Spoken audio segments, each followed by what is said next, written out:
आंखों में सपने बहुत हैं मगर सोना नहीं है, यही वक्त है कुछ कर गुजरने का, इसे खोना नहीं है। जी हाँ बच्चों, जैसा कि आप जानते हैं आप सभी की बोर्ड परीक्षा नजदीक आ गई है, तो बायोलॉजी की तैयारी शुरू कर दीजिए। बायोलॉजी की तैयारी में कुछ प्रश्न आप सभी के सामने रखे गए हैं। आप इन प्रश्नों का उत्तर देने की कोशिश करें और देखें आप अपने अध्ययन को किस स्तर पर पा सकते हैं। तैयारी की श्रृंखला में देखिए मुख्य जो प्रश्न दिए गए हैं, पहला प्रश्न देखते हैं। यहां पर पहला प्रश्न लिखा हुआ है, निम्नलिखित में से कौन सा पुष्प के नर जननांग को प्रदर्शित करता है।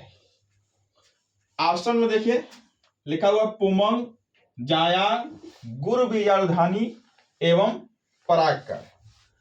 वास्तव में आप सभी के सभी जानते होंगे कि जो एक पुष्प होता है, पुष्प के मुख्यतः 4 भाग होते हैं। कितने भाग होते हैं? 4 भाग होते हैं।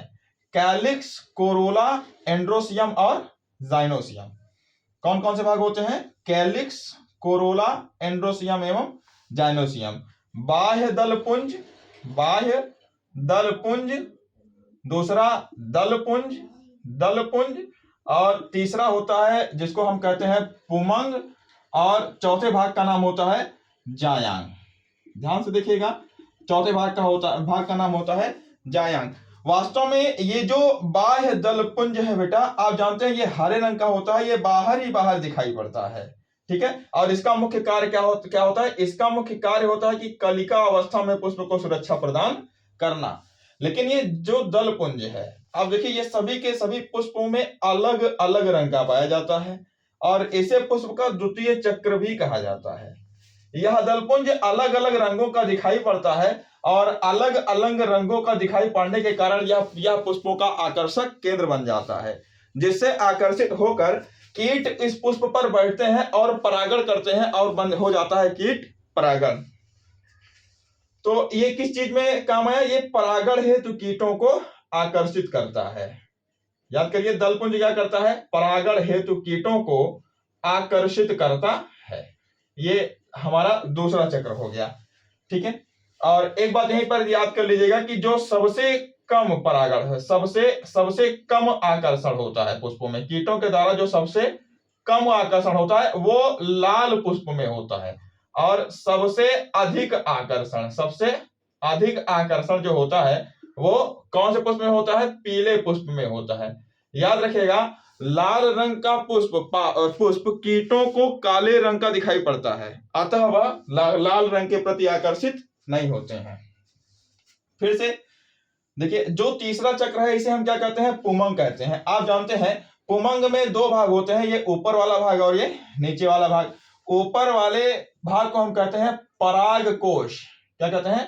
पराग कोश, एंथर। और जो दूसरा भाग है इसे हम कहते हैं पूतंतु। क्या कहते हैं? पूतंतु, यानी कि फिलामेंट। क्या कहते हैं? फिलामेंट। आप जानते हैं यह पुष्प का कौन सा भाग है? नर भाग। तो यही वह भाग है जो पुष्प के नर भाग को प्रदर्शित करता है। और देखिए क्वेश्चन में क्या पूछा गया है? पुष्प के नर भाग को इसमें से कौन प्रदर्शित करता है? तो यहां देखिए परागकोश का कौन सा भाग? पुमंग। पुमंग में कौन सा भाग है? तो आंसर हमारा हो जाएगा पुमंग। और यहां देखिए हम चौथे भाग को देख लेते हैं। चौथे भाग का नाम है जायांग, और इस जायांग के ऊपर वाले हिस्से को हम कहते हैं वर्तिकाग्र। क्या कहते हैं? वर्तिकाग्र। बीच वाले हिस्से को कहते हैं वर्तिका, बीच वाले हिस्से को कहते हैं वर्तिका। और यहाँ नीचे यह जो हिस्सा है इसको हम कहते हैं अंडाशय। क्या कहते हैं? अंडाशय। अंडाशय में जो संरचना पाई जाती है इसे हम बीजांड कहते हैं। बीजांड में पाई जाती है अंड कोशिका, और अंड कोशिका परागकणों से संलयित होकर एक बीजांड का निर्माण करती है। ठीक है, आगे बढ़िए। देखिए प्रश्न नंबर 2 देख लेते हैं। यहां पर प्रश्न नंबर 2 देखिए। प्रश्न नंबर 2 जो लिखा हुआ है आगुणित कोशिका है। एक बार ध्यान से देखिए, प्रश्न नंबर 2 जो हम पढ़ेंगे, प्रश्न नंबर 2 देखिए, तो यहां पर हमारा आंसर हो गया पुमंग। प्रश्न नंबर 2 में आवृत बीजी पादपों में पुंकेसर है। तो आवृत बीजी पादपों में आपने पुंकेसर को देखा, तो पुंकेसर भी अभी भी बताया गया नर जननांग है। हमने उसी क्वेश्चन से सॉल्व कर लिया। मादा जननांग जो था आप उसे याद करिए, उसे क्या बताया था? क्या बताया गया था? जायांग। जायांग में सबसे ऊपर का भाग वर्तिका, बीच का भाग सबसे ऊपर का भाग वर्तिकाग्र, बीच का भाग वर्तिका एवं नीचे वाला भाग अंडाशय। चलिए अगला देखिए, आगुणित कोशिका है, निम्न में से आगुणित कोशिका है।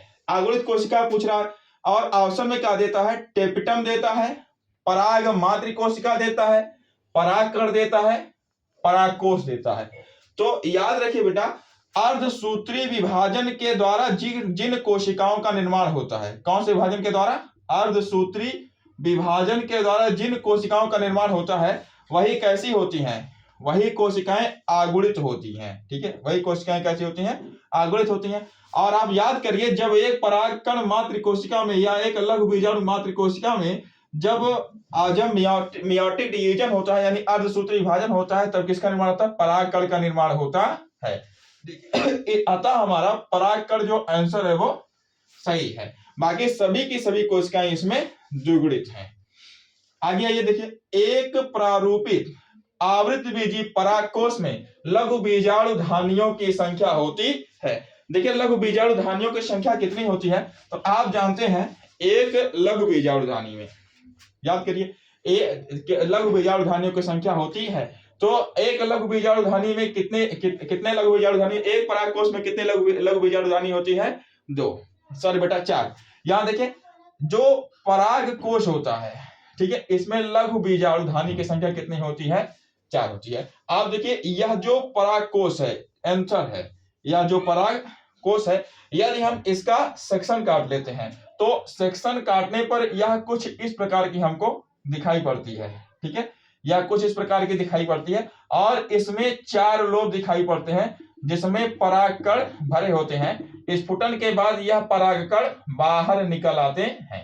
ठीक है, स्फुटन के बाद यह परागकण क्या होते हैं, बाहर निकल आते हैं।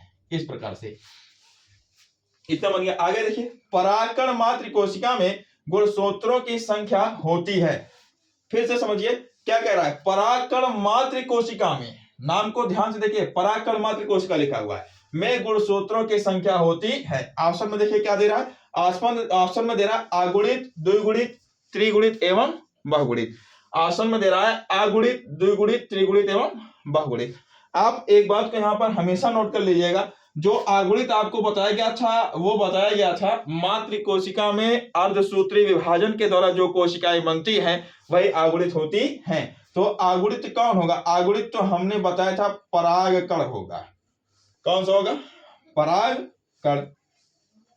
और परागकण किसके साथ संलयित होता है, अंड कोशिका के साथ। ये दोनों ही कैसी होंगी, अगुणित कोशिकाएं होंगी। ठीक है, अब संलयन के पश्चात द्विगुणित कोशिका बनती है और द्विगुणित कोशिका से युग्मक बनने तक सभी की सभी कोशिकाएं कैसी रहती हैं, द्विगुणित रहती हैं। तो इसका मतलब है परागकण मातृ कोशिका कैसी है, द्विगुणित है। ठीक है, और यहां देखिए त्रिगुणित कोशिका कौन सी होती है, तो आप जानते हैं त्रिगुणित कोशिका जो होती है जो दोहरा निषेचन बनता है, पादपों में जो दोहरा निषेचन बनता है बेटा, डबल फर्टिलाइजेशन, दोहरा निषेचन। दोहरा निषेचन के वक्त जो कोशिका बनती है वही कैसी होती है, 3n यानी कि त्रिगुणित होती है। चलिए, तो ये हुआ हमारा आंसर। इसी तरीके से वीडियो के अन्य श्रृंखलाओं को पढ़ते रहें और पढ़कर अपनी तैयारी को जारी रखें। धन्यवाद।